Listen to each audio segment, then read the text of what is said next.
Chapter 43, Philip. I had never been to Asia before, but that's where the helicopter took us. Over the Gulf of Aden to an airport in the town of Aden. We were in Yemen. Pretty smart of these Yemenos, said Peckerman. Gulf of Aden, town of Aden. This way they only have to remember one name. Saves time. This was one of the remarkable things about Peckerman, that he dealt with each moment as it came along, with absolutely no residual effects from what had just occurred. As if depositing a literal boatload of bananas onto a beach, a pirate's head exploding on a rock, and being lifted into a black helicopter by 4 army guys who said absolutely nothing during a flight to a hostile country didn't matter, or happen. On the one hand, I envied him because I was a nervous wreck. On the other hand, I knew he was displaying the behavior of the true sociopath that he was. The same way Jeffrey Dahmer would go to a movie shortly after he ate the limbs of a young man he'd been dancing with the night before. The army guys showed up to an awaiting limousine at the edge of the small landing strip. Standing next to its open back door was a Middle Eastern man who was dressed the way Middle Eastern men dress. "Welcome to Yemen, Mr. Horkman," said the man before shaking my hand for a very long time, then grasping my elbows for an equally long time, then hugging me to the right and then to my left. Then it was Peckerman's turn. "Welcome to Yemen, Mr. Peckerman," said the man before shaking his hand for a very long time, then grasping his elbows for an equally long time, and then hugging him to the right and then to his left. 20 minutes later, this interminable greeting mercifully behind us, Peckerman and I got into the limo and took a seat opposite the man. "Roomy," said Peckerman, looking around. I agreed. It was a rather large limo. Had a bar, television, retractable sunroof, the kind of limo used only by heads of state and suburban kids on prom night. "Mr. Horkman, Mr. Peckerman," he said as the car pulled away. "It is indeed an honor to meet you both." "The feeling is mutual, Your Royal Majesty," replied Peckerman. "Are you sure about that Royal Majesty business?" I asked under my breath. "No." "With all due respect," I finally said to the man, "what should we call you?" "Call me Ishmael," he said, with a hearty Middle Eastern laugh that seemed to last as long as his hug. But the close quarters gave me and Peckerman no choice but to laugh along with him, so we did. "Why is that funny?" Peckerman sneaked in during an over-the-top guffaw. "You know, because of Moby Dick." "Moby Dick? That's how the book starts? Moby Dick the singing whale? Please tell me you didn't really just say singing whale." We rode the downward arc of this guy's laugh, and when calm was finally restored, I asked him to elaborate. "So your name is Ishmael?" "Close enough," he answered. His name was Ismail Haniyeh, and he was the Prime Minister of Hamas, the political party that governs the Gaza portion of the Palestinian territories. "When Ali called to let us know you were on the freighter, I dispatched that helicopter to assure your safety." "Thank you," we said in unison. "No, thank you, gentlemen. Thank you in advance for what you are about to help us for what you are about to do to help us settle this once and for all." "You're welcome," we said reflexively, too afraid to ask what it was we were going to do or what this was that we were going to settle once and for all. When the limo suddenly left the main road, I looked out the window and saw sand and some intermittent hills made from natural rock formations, the kind of desert terrain one would expect to be traversing in an ATV as opposed to a stretch limo. "Where are we going, Ismail?" He looked at me and smiled. "It's probably best you don't know." "And why is that?" I asked. "For your own security." "Of course," I said. This time Peckerman didn't say anything. He was too busy wetting the seat we were sitting on to be bothered with talking.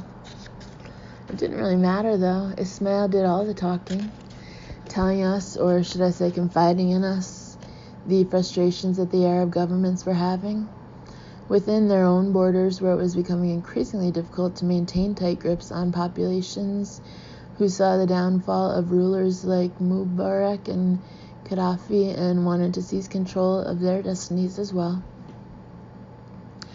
and of the trouble those nations were having with each other, as enmities between militant power groups like Hamas, Hezbollah, Al-Qaeda, and Fatah was a constant threat to the stability of the region. However, he said they were united by one common sentiment, that Israel should no longer exist. And that's where the two of you could be of help to us, he said. Excuse me, I said. You don't want us to be suicide bombers, do you? Asked Peckerman, who then burst out crying like the day he was born, after the doctor who delivered him kicked him in the face. Calm down, Peckerman, I said, though I could hear my own voice cracking.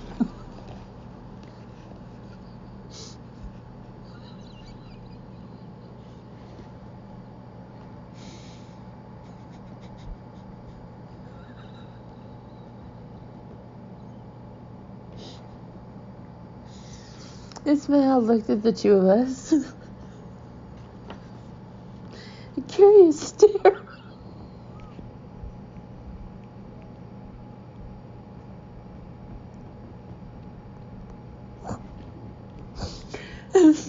I had trouble reading.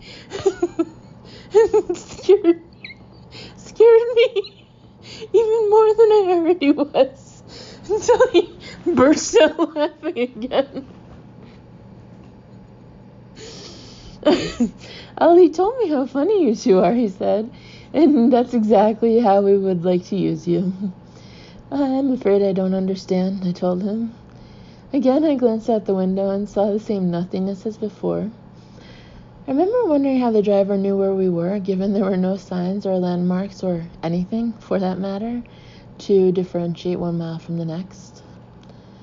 I looked back at Ismail when he started to explain. The way I see it, Mr. Horkman, laughter is a language that transcends culture and unites people the world over, Ismail answered. And it is while people are disarmed enough to sit back and laugh that they are most receptive to whatever message is being conveyed, whether they realize it or not. It's subliminal, done in advertising all the time. Enjoy the commercial and they'll buy the product. The driver steered the limo to the right.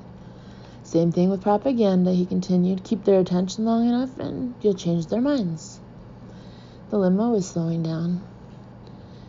So our thinking is that while the entire Arab population is laughing at the comedy of two funny people, two funny Jews no less, whose message is that Israel is the common enemy, it won't be too long before everyone unites and jihad can begin.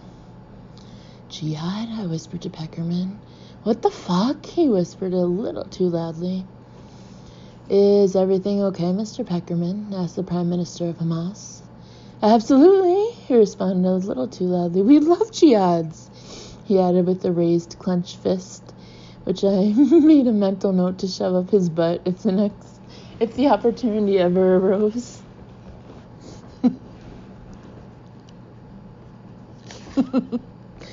The car came to a stop next to the base of a hill. Our doors were opened by two soldiers with rifles who nodded their greetings and flanked us as we climbed the rocks to a flat level where we entered a cave. Dark, cold, damp. The adjectives people generally use to describe the inside of a cave. We walked farther into the belly of the mountain, turned a corner, and came upon an open area with, of all things, lights. Big overhead Klieg lights like they would have in a television studio. And cameras, 3 broadcast cameras like they would have in a television studio. What is this place? Asked Peckerman. It's a television studio, said Ismail. And why are we here? I asked. Ismail said this is where Peckerman and I would be uniting all Arab nations in laughter with our own show on the Al Jazeera network, followed by jihad. Chapter 44, Jeffrey. I'm not saying I'm Jay Leno, but I have done some television. You might have seen me if you ever caught a show I hosted called Forensic Plumbing, which ran on local cable access TV in parts of northern New Jersey. The problem was they gave me a shitty time slot. I asked for prime time, like 8 p.m. on a weeknight, but the asshole station gave me, get this, 6 a.m. Sunday morning, when there's nobody in front of a TV except 3-year-olds and drunks passed out from Saturday night. Here's some of the shows that had better time slots than I did. Candle Dipping for Seniors, which was 1 solid hour of this guy who talked like Mr. Rogers on Quaaludes, dipping a string into a pot of hot wax over and over and over and over until you wanted to just shoot the fucking television. Ask the Rhododendron Doctor, which was this guy who fielded calls from the public about rhododendron diseases. Except the public never called. All the calls were from the guy's wife, who tried to disguise her voice, like she'd try to talk in a low pitch and claim her name was Steve, but you could still tell it was her. Plus, every now and then the asshole would slip up and call her honey, even when she was allegedly a man. Compost It, which was a bearded hippie dipshit going through his neighbor's garbage cans and pointing out what they could have put in a compost pile. He'd find like a grapefruit rind and get all excited like it was the fucking Hope Diamond. The only time the show was any good was when people would come out of their houses and yell at the hippie to get away from their garbage cans. And he'd brandish the grapefruit rind at them and yell that they were raping the earth. I admit I got the idea for putting an exclamation point at the end of Forensic Plumbing from Compost It, but the guy really was a dipshit. Hilda and Gloria's Wide Universe of Books, which was these 2 fat old broads talking about a book they supposedly read that week. Only half the time you could tell neither one of them had finished it, so most of the show consisted of one of them, Hilda, I think, talking about medical complications arising from her hysterectomy, which she claimed was botched, and the other one going, oh my god, that's awful. These are the kinds of assholes who are getting better time slots than I got, which was a total joke, because Forensic Plumbing had some real meat to it. The set was me, sitting in a chair next to a potted tropical plant. I opened the show every week by breaking the ice with a couple of plumbing-related jokes, like, did you hear that somebody broke into the police station and stole the toilet? Police have nothing to go on. Then I move on to that week's Plumbing Whodunit, which would be an actual forensic plumbing case. Like, there was one fascinating case where a forensic plumber was called in to investigate how come a high-rise building got flooded. His investigation determined that a plumbing contractor had been called in to unclog a toilet on one of the middle floors. This guy ran a cable through the carrier and the 4-inch horizontal waste into the 6-inch vertical stack, where it got stuck.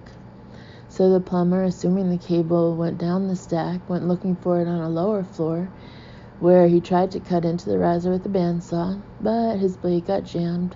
So he gave up and just left the blade there, if you can believe that, with a come-along still attached to the riser. The other end of the come-along was attached to a 2-inch galvanized cold water header in the pipe chase, which is what broke and caused the actual leak. But here's the kicker. The cable never went down the vertical stack in the first place. It got turned around in a tucker fitting and actually went up. Seriously, you can't make this shit up. Every week on Forensic Plumbing, I would take the viewers through cases like that. Midway through my presentation, to add variety and action, I'd get up from the chair and go to a dry erase board where I'd diagram some of the key points. What made that a little tricky production-wise was that my camera operator was this older Italian guy from my neighborhood, Joe Stampone, who was legally blind. To be honest, you didn't really even need the legally part. He was blind as a bat with a bag over its head. The funny thing was, he still insisted on driving, being Italian, so his wife, Marie, had to ride with him and yell, "It's turning yellow! Slow down! Now it's red! Stop the car! Stop! For God's sake, Joe! Stop!" The thing was, Joe was the only person I could find who would go with me to the studio at 6 a.m. on a Sunday, so I had to use him on the camera. He was okay when I was sitting at the desk, but when I made the move to the dry erase board, his aim was sometimes off, so So if you were watching, you'd hear me talking, but what you'd see on the screen was the tropical plant. So I came up with a system where I'd signal him to move the camera by snapping my fingers. If I snapped once, that meant move the camera left, and 2 snaps meant move it right. But Joe's memory wasn't much better than his eyesight, so sometimes I'd snap, and you'd hear him saying in what he thought was a whisper, "Wait, is it your left or my left?"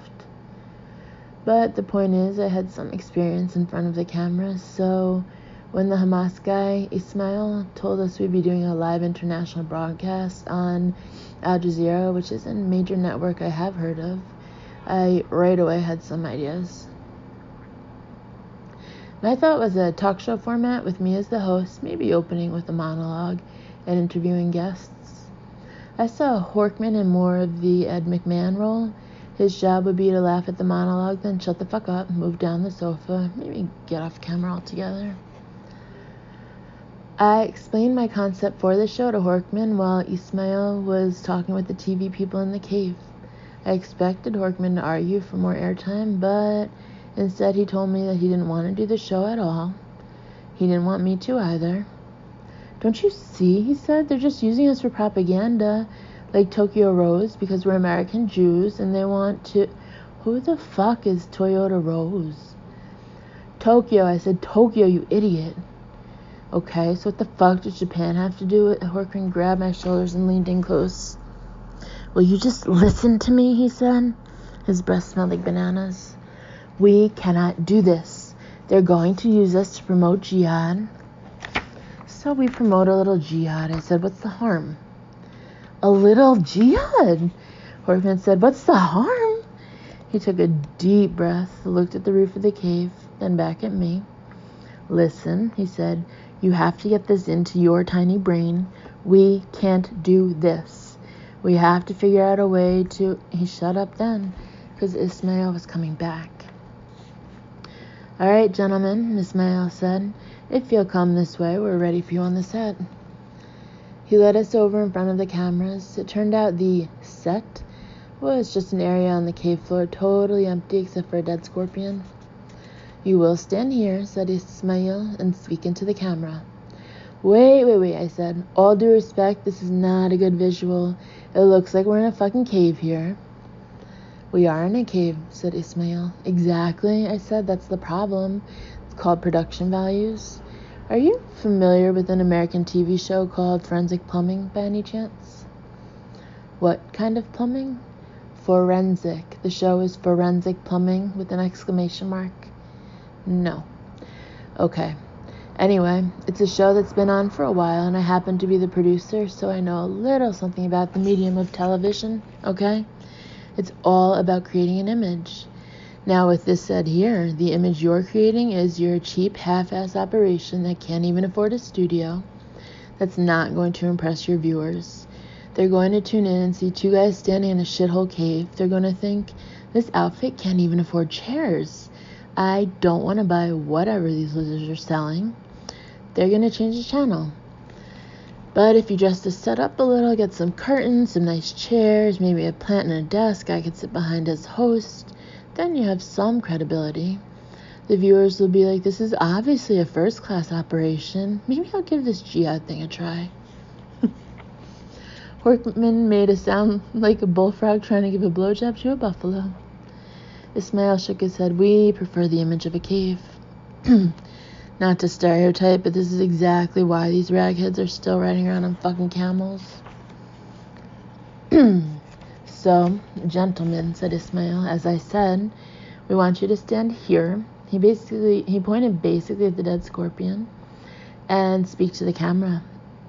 "Okay," I said, "but what's the format?" "As I said in the car," said Ismail, "we just want you to be yourselves, 2 humorous Jewish American men, respected international terrorists, bantering in an amusing fashion, perhaps making a few jokes about how Israel is an oppressive racist state that must be destroyed." Horkman's face was now the color of a baboon's ass. "Also," continued Ismail, "at a certain point, which I will indicate to you by raising my hand, We would like you to read a brief statement which we have printed on a card for your convenience. He held up a white card. On it, handwritten, were these words: "Someone left the cake out in the rain." "What the fuck?" I said. "It's a code," said Horkman, "to trigger the jihad." "I hate that fucking song," I said. "I'm sorry to hear that," said Ismail. "Nevertheless, I must insist that you read it exactly as it is written when I give the signal." "What if we don't?" said Horkman. "Yeah," I said, "what if we don't?" "We will decapitate you on camera," said Ismail. "Okay then," I said. "Not a problem. We were just curious." "Very good," said Ismail. "We will start the broadcast in," he looked at his watch, 90 seconds. To summarize, we want lighthearted banter, easygoing josh and camaraderie between two humorous friends, interspersed with playful references to the need to exterminate all Jews from the planet. When I give the signal, you will read the card precisely as written. If you do not, I will have to call upon these men to intervene. He nodded toward the far cave wall. Two men I hadn't seen before were standing there. They had black hoods over their heads, and they were both holding swords. Ismail said, "Do you understand?" "Absolutely," I said. Horkman didn't say anything. "Excellent," said Ismail. He looked at his watch again. 15 seconds. He stepped out of camera range. "Have fun with it, gentlemen," he said. "You're on." Chapter 45. Philip. I had been on television only once in my life. I was 14 years old, and my parents took me and my sister into New York City to see a taping of The Price is Right. My seat was on the aisle, so if you were watching at home, you got to see the left half of my face when they showed the audience after Bob Barker yelled, "Come on down," and that contestant was actually coming on down. That was the extent of my resume as a performing artist. So when the Hamas stage manager started counting down the seconds until we were on the air, I was nervous thanks to the combo platter of performing comedy on live television, the message we were to deliver on live television, and the threat of having our heads separated from our bodies on live television by those two black-hooded gentlemen brandishing very large swords. Very large swords with very dull blades, mind you. Back in the days when my parents forced me to go to Hebrew school, I remember learning that what made a kosher chicken kosher was that it was killed with a knife so sharp that when the rabbi cut the chicken's head off, it actually felt no pain. It was that quick. But dull blades? A dull blade is used by a decapitator to make the decapitatee feel as much pain as possible when they take their time sawing his head off. Lovely. So while Peckerman and I stood there side by side looking into camera, I resigned myself to do all I could not to screw up and to be as funny as possible. 5, 4, 3, 2, 1, said the stage manager before pointing to us. We were on television. Peckerman led the way and I followed. "Good evening, fellow jihadists. Welcome to Peckerman and Horkman." "Why is your name first?" I asked. "Because I spoke first," he said. "So if I spoke first, the name of our show would be Horkman and Peckerman?" "That's right." "Then can we start the show over and I'll speak first?" Peckerman looked into camera and pointed to me. "Typical Jew," he said. Ismail, the stage manager, and the cameraman started laughing. "How does that make me a typical Jew?" I asked. "Because you're whining like a Jew who doesn't get what he wants."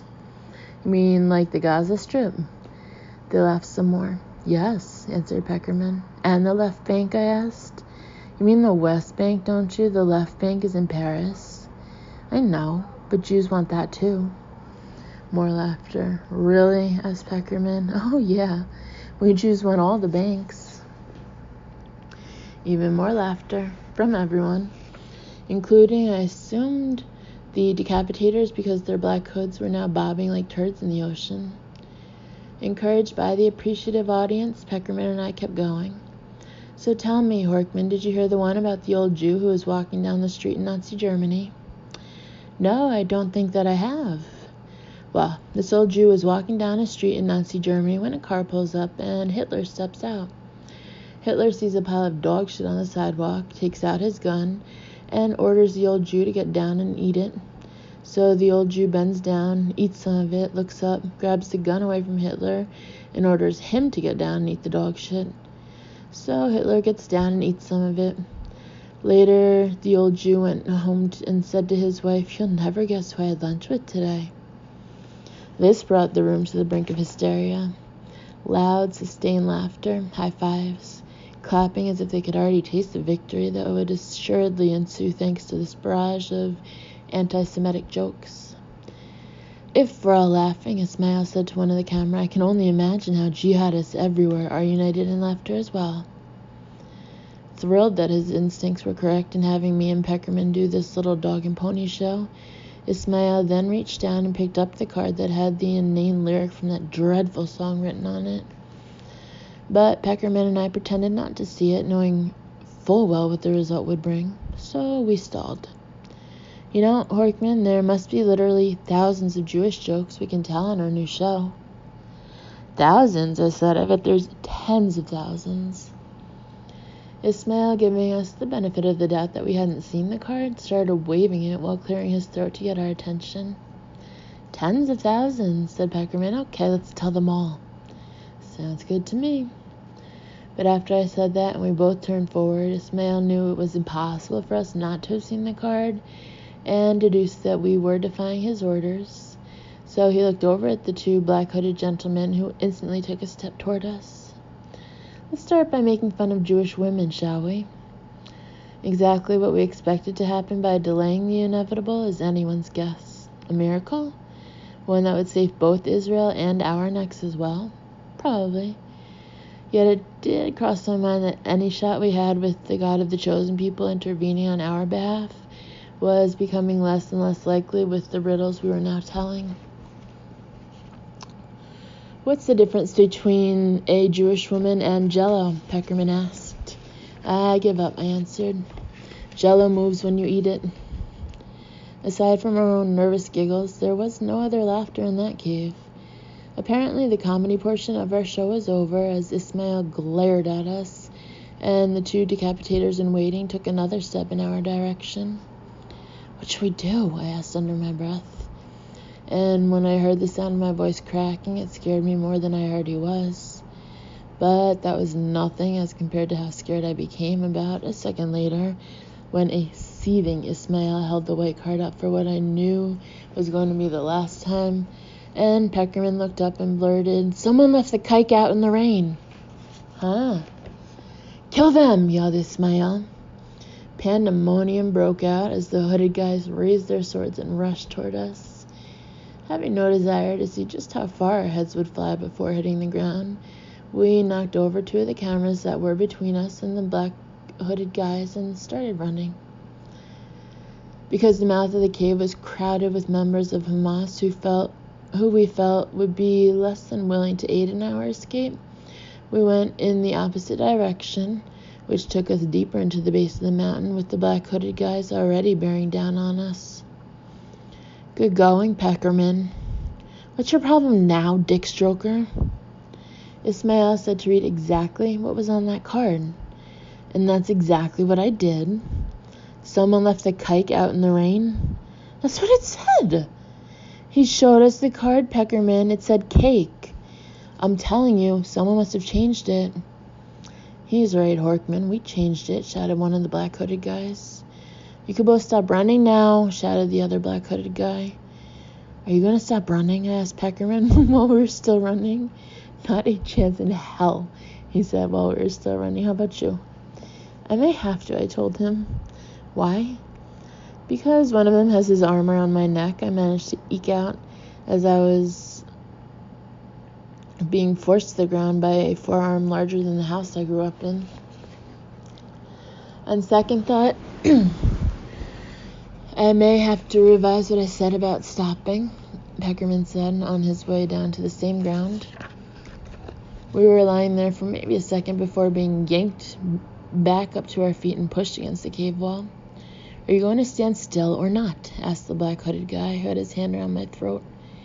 I nodded, then he let go of me. "And how about you?" the other black-hooded guy asked Peckerman. "Jesus, what's that smell?" he then asked. For For those of you who guessed that a terrified Peckerman soiled himself again, you are right. I'll take that as a yes, said Peckerman's black-hooded guy. Then they both took off their black hoods. Who are you guys? I asked. We're with Mossad, said my guy. Mossad? asked Peckerman. Who's that, a tailor?